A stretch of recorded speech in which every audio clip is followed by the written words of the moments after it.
బోరబండ డివిజన్లో కాంగ్రెస్ కార్పొరేటర్ బాబా ఫసీయుద్దీన్ అరాచకాలు ఎక్కువయ్యాయని బీఆర్ఎస్ కార్పొరేటర్లు మండిపడుతున్నారు. ఫసీయుద్దీన్ ఒక మాఫియాలా తయారయ్యాడని, ఆయన కారణంగా ఓ వ్యక్తి మృతి చెందాడని ఆగ్రహం వ్యక్తం చేస్తున్నారు. అదే అంశాన్ని కౌన్సిల్ సమావేశంలో ప్రశ్నిస్తే తమని అడ్డుకుంటున్నారన్నారు. ఎంపీ రఘునందన్కు మేయర్ అవకాశం ఇచ్చి మాట్లాడిస్తున్నారన్నారు. దీంతో కాంగ్రెస్ బీజేపీ ఒక్కటేనని తేలిపోయిందన్నారు. కాంగ్రెస్ బీజేపీలు బడేబాయ్ చోటేబాయ్ లాగా ప్రవర్తిస్తున్నారన్నారు. వెంటనే బాబా ఫసీయుద్దీన్ సస్పెండ్ చేయాలంటున్న బీఆర్ఎస్ కార్పొరేటర్లతో మా ప్రతినిధి కిరణ్ ఫేస్ టు ఫేస్. ఇటీవల బాబా ఫసీయుద్దీన్ కారణంగా వ్యక్తి చనిపోయడం జరిగింది. ప్రధానంగా ఈ జిహెచ్ఎంసీ కౌన్సిల్ సమావేశంలో కూడా బీఆర్ఎస్ కార్పొరేటర్లంతా కూడా బాబా ఫసీయుద్దీన్ పైన ఆగ్రహం వ్యక్తం చేసినటువంటి పరిస్థితులు కనబడుతుంది. ఆ చర్చ జరగాలంటూ కూడా కోరినటువంటి నేపథ్యంలో ఇటు ఎంపీ రఘునందన్ కూడా ఈ సమావేశానికి హాజరైనటువంటి నేపథ్యంలో కాంగ్రెస్ పార్టీకి తొత్తుగా తాను మాట్లాడుతున్నారంటూ కూడా బీఆర్ఎస్ కార్పొరేటర్లు ఆరోపిస్తున్నారు. మనతో మాట్లాడడానికి బాలానగర్ కార్పొరేటర్ గారు మనతో పట్టినారు. సార్, ఏం డిమాండ్ చేస్తున్నారు? ఈరోజు సభలో కూడా రఘునందన్ కూడా మాట్లాడినటువంటి వ్యాఖ్యలు చూశారు కదా, ఎందుకు మీరు అభ్యంతరం వ్యక్తం చేస్తారు? బోరబండలో ఒక మాఫియా ఒక ప్రతినిధిగా వివరిస్తున్నటువంటి బాబా ఫసీయుద్దీన్ మరి ఒక మరణానికి కారణమైంది. డైరెక్ట్గా అతని మరణానికి ఇతనే కారణం అని చెప్పేసి పోలీస్ స్టేషన్లో ఎఫ్ఐఆర్ అయింది. అబ్స్కాండింగ్ ఉన్న వ్యక్తి కౌన్సిల్కి రావడం జరిగింది.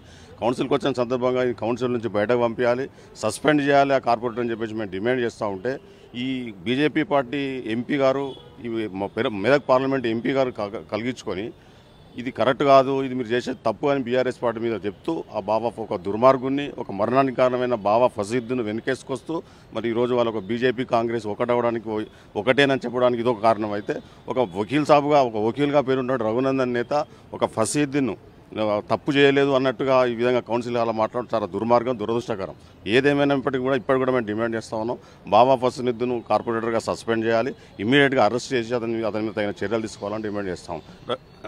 ఆయన ఆరోపించేది ఏంటంటే అక్కడ ఉన్నటువంటి స్థానిక ఎమ్మెల్యే కారణంగానే ఇలాంటి అరాచకాలు పెరిగిపోతున్నాయంటూ కూడా కొన్ని కామెంట్ చేస్తున్నారు. దాన్ని మీరు ఎట్లా సమర్థిస్తారు? ఎమ్మెల్యే అతనే ఒక మాఫియా కాబట్టి ఒక దుర్మార్గంగా వివరిస్తూ చనిపోయినోడే సూసైడ్ చేసి అరిచేతిలో రాసి పెట్టుకొని ఈరోజు చనిపోతే ఇంకొకరి మీద ఉన్నదాన్ని తప్పించుకోవడానికి తప్ప ఇంకొకటి కాదు. మేము డిమాండ్ చేస్తూ ఉన్నాం, బాబా ఫసీయుద్దీన్ కౌన్సిల్ హాల్ నుంచి సస్పెండ్ చేయాలి. ఈ చట్టసభలకు పనికొచ్చేవాడు కాదు, ఒక మాఫియా, ఒక బోడబండలో వేధించడం, పబ్లిక్ని వేధించడం, అక్కడ మైనార్టీ వాళ్ళకి సంబంధించినటువంటి చనిపోవడం ఇదంతా చాలా దుర్మార్గమైన చర్య. ఒక దిక్కు అయితే వాళ్ళని ఎన్నికసుకు రావడం, ఒక ఎంపీగా బాధ్యత వహిస్తున్నటువంటి ఎంపీగా ఉన్నటువంటి రఘునందన్ రావు, వకీల్గా ఉన్నటువంటి రఘునందన్ రావు, ఒక వకీల్ సాబ్ ఏదైతే అడ్వకేట్ కోర్టులు ఎట్లా మారుతారో ఆ విధంగా ఒక క్లయింట్ లాగా ఆయన ఎంబరేసుకోవడం దాని దుర్మార్గమైన చర్య.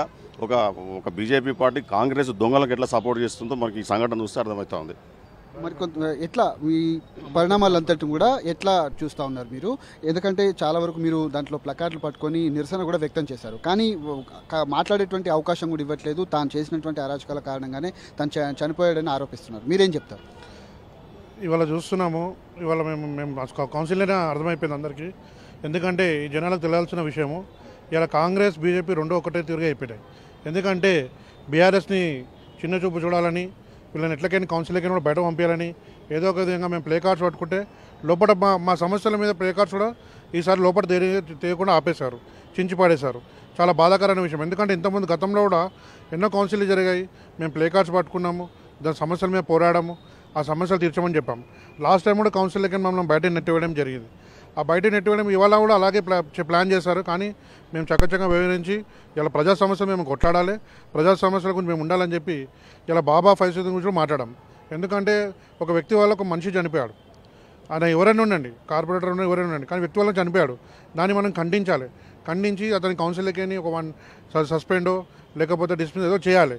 కానీ అలా చేయకుండా మేయర్ గారు అలాగే మన బీజేపీ ఎంపీకి సపోర్ట్ చేసి తను మాట్లాడతాడని ఎవరు మాట్లాడొద్దని అందరి మైకులు బంద్ చేయించి తను ముంగడికి రఘునందనానికి మైక్ ఇచ్చి మాట్లాడిపించింది. తను రూల్స్ ప్రకారం చెప్పాడు కరెక్టే, కానీ ఇలా వ్యక్తికి చనిపోవడానికి కారణమయ్యాడు కదా. ఆ వ్యక్తి కూడా నేను బాబా వల్లనే చనిపోతున్నాను, నన్ను ఇట్లా చేయడం వల్లనే చనిపోతున్నానని అది చెప్పాడు కదా. చెప్పినందుకన్నా మనం దాని గురించి ఖండిస్తే ఇక ప్రజలలో మంచి ఉద్దేశం పోయేది. ఎందుకంటే ఒక కార్పొరేటర్ చేసి ఇలా ఉందని చెప్పి ఇంకో వేరే కార్పొరేటర్ చేయకుండా ఉండేవాళ్ళు. కాబట్టి ఇలా చేస్తే బాగుండేదని మాకు కూడా అనిపించింది. కానీ మేయర్ కానీ బీజేపీ కానీ చోటాబాయ్ బడాబాయ్ లెక్క వ్యవహరించడం కౌన్సిల్లో చాలా బాధాకరమైన విషయం. రైట్, ఇది వారు చెప్తున్నటువంటి పరిస్థితి కనబడుతుంది. ముఖ్యంగా బాబా ఫసీయుద్దీన్ ఒక మాఫియాలాగా తయారయ్యాడు. అక్కడ ఉన్నటువంటి అరాచకాలు కూడా పెద్ద ఎత్తున పెరిగిపోయాయి. దాన్ని ప్రశ్నించేందుకే మేము కౌన్సిల్లో మాట్లాడుతున్నటువంటి సందర్భంలో బీజేపీ ఎంపీ రఘునందన్కు అవకాశం ఇచ్చి మేయర్ కూడా కాంగ్రెస్ బీజేపీ ఒకటే అన్న చందంగా తాను వ్యవహరిస్తున్నారు. ఖచ్చితంగా బాబా ఫసీయుద్దీన్ కూడా కార్పొరేటర్ నుంచి ఇటు సస్పెండ్ చేయాలంటూ కూడా బీఆర్ఎస్ కార్పొరేటర్లంతా కూడా డిమాండ్ చేస్తున్నారు. కెమెరామెన్ దశరథ్తో కిరణ్, టీ న్యూస్, హైదరాబాద్.